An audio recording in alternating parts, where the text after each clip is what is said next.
Kita ulang kembali sejumlah berita pilihan dari Bali.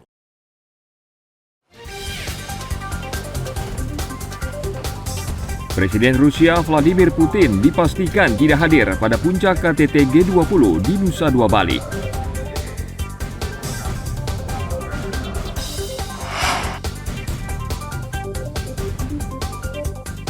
TNI menyiagakan 13 kapal perang atau KRI di Bali untuk mengamankan puncak KTT G20 di Nusa Dua Bali.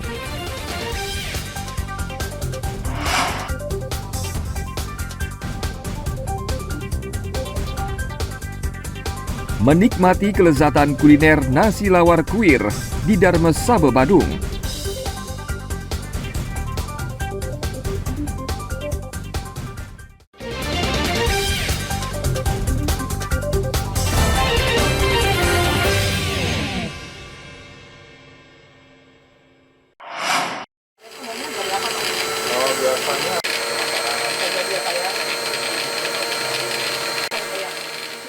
Selain memperketat penjagaan di kawasan Nusa Dua, pengawasan makanan bagi para petugas pengamanan KTT G20 juga diperketat. Bidang Kedokteran dan Kesehatan Kepolisian atau Dokes Polda Bali bertanggung jawab atas keamanan makanan yang dikonsumsi petugas pengamanan KTT G20. Petugas Dokes memeriksa keamanan makanan dan minuman catering yang diberikan kepada petugas di lapangan. Sebelum dikirim ke seluruh pos jaga, semua makanan dan minuman diuji petugas. Semua makanan dan minuman harus lolos uji arsen, sianida, formalin, serta nitrit. Makanan dan minuman juga harus tidak berbau basi atau asam cemaran bakteri. Kita minta sampel dari sini, dah gitu kita ambil sampel-sampel makanan, masing-masing makanan. Setelah itu kita satu persatu kita cek sesuai dengan saat tadi yang kita lakukan cek, yaitu arsen, sianida, formalin, sama nitrit. Kalau batas minimum arsen 0,01 sesuai Depkas, peraturan Departemen Kesehatan kita, Kemenkes. Untuk saat yang lainnya? Kalau saat lain, kalau sianida 0,02, kalau formalin dia 0,6, kalau nitrit 0,6. Jika salah satu di antara 4 unsur itu melebihi gimana? Biasanya kita lakukan penarikan makanan, kita segel, berarti makanan itu tidak layak untuk disajikan. Pemeriksaan ini kita targetkan kepada target VIP ya, artinya makanan yang dikonsumsi oleh Bapak Kapolri misalnya dan pasukan yang tergelar. Kami menyasar beberapa sampel makanan itu selama ini adalah untuk yang Bapak Kapolri, jangan sampai ada yang zat-zat yang berbahaya. Kemudian kita juga menyasar makanan yang dipesan dalam jumlah besar untuk pasukan. Kayak kemarin misalnya kita Lapraop menggelar begitu banyak pasukan, kemudian disajikan makanan kota untuk makan siang. Nah, ini kita ambil dulu sampelnya, kita pastikan tidak mengandung zat-zat yang berbahaya. Jadi kita berupaya gimana higienisnya, gimana nilai gizinya tidak terpengaruh, karena kita tahu ini untuk negara. Jadi saya sangat berambisi untuk memaksimalkan semua masakan supaya tidak terkontaminasi di anggota, biar semuanya bisa sehat semuanya. Bagaimana Mbak menjaga makanan ini biar tetap sehat dan disajikan lebih segar gitu? Ya, kita langsung dari distributor. Jadi langsung dari bedugol, dari tempat-tempat petani itu langsung mereka distribusi ke sini, langsung kita olah sedemikian rupa biar segera kita distribusikan. Jadi kita tidak ada stok, Mbak bisa melihat sendiri kita tidak ada stok. Apa yang dipesan ya itu yang kita belanjakan.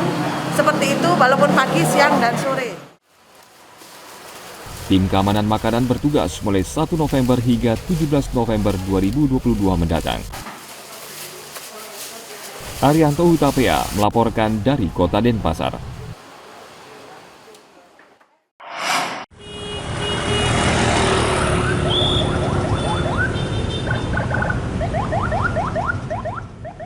Pemerintah menerapkan work from home atau bekerja dari rumah dan belajar daring untuk sekolah selama puncak KTT G20 di Nusa Dua. Pemerintah Kota Denpasar menerapkan kebijakan bekerja dari rumah untuk pegawai instansi pemerintah di kawasan Denpasar Selatan. Belajar daring juga diberlakukan untuk sejumlah sekolah yang berada di kawasan tersebut. Wilayah Denpasar Selatan akan menjadi titik sentral serta perlintasan yang akan dilalui kendaraan delegasi G20.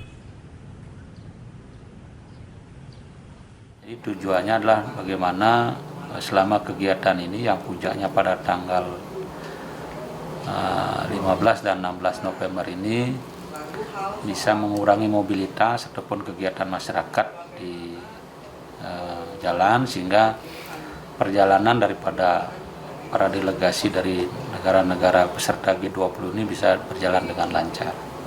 Ya, seperti kantor-kantor di desa, kelurahan, termasuk juga kantor kecamatan, termasuk instansi-instansi pemerintah yang ada di wilayah Denpasar Selatan.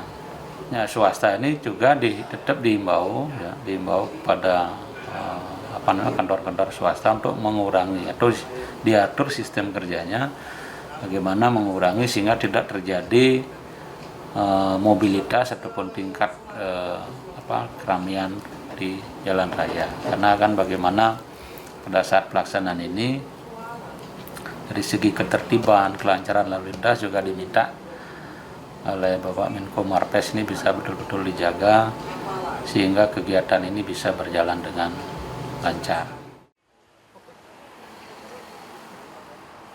15 kantor instansi pemerintahan akan melaksanakan bekerja dari rumah dan 218 sekolah di Denpasar Selatan yang melakukan pembelajaran daring. Kebijakan ini akan diterapkan mulai tanggal 12 hingga 17 November mendatang. Arianto Hutapea melaporkan dari Kota Denpasar.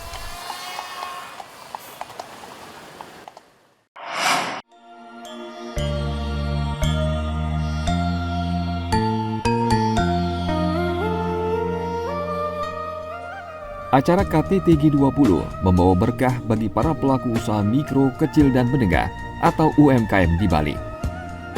Salah satunya pelaku UMKM di Kabupaten Badung yang menyiapkan 200 perhiasan untuk acara KTT G20. Perhiasan yang dibuat untuk acara ini berbahan kuningan, dikombinasi dengan aneka batu permata asli Indonesia. Produk yang dibuat terdiri dari gelang, kalung, anting, hingga bros dengan desain khusus sesuai permintaan dan arahan kurator. Untuk memenuhi permintaan souvenir KTT G20, pemilik usaha mengerahkan 10 orang pekerja. Senang banget, bangga untuk kita bisa juga menyejahterakan dan memberikan order kepada para perajin kita, karena untuk saya panggung G20 akan kurang menarik kalau tidak berimbas kepada para pengrajin. Saya memfasilitasi atau memperantarai bahwa untuk menghasilkan souvenir yang unik, Bali nomor 1 lah ya gitu, dengan teknik tradisional dan desain yang modern. Beberapa jenis perhiasan juga dibuat untuk memenuhi permintaan pembeli di beberapa negara. Satu perhiasan dijual mulai dari Rp150.000 hingga Rp650.000. Tim Liputan melaporkan dari Kabupaten Badung.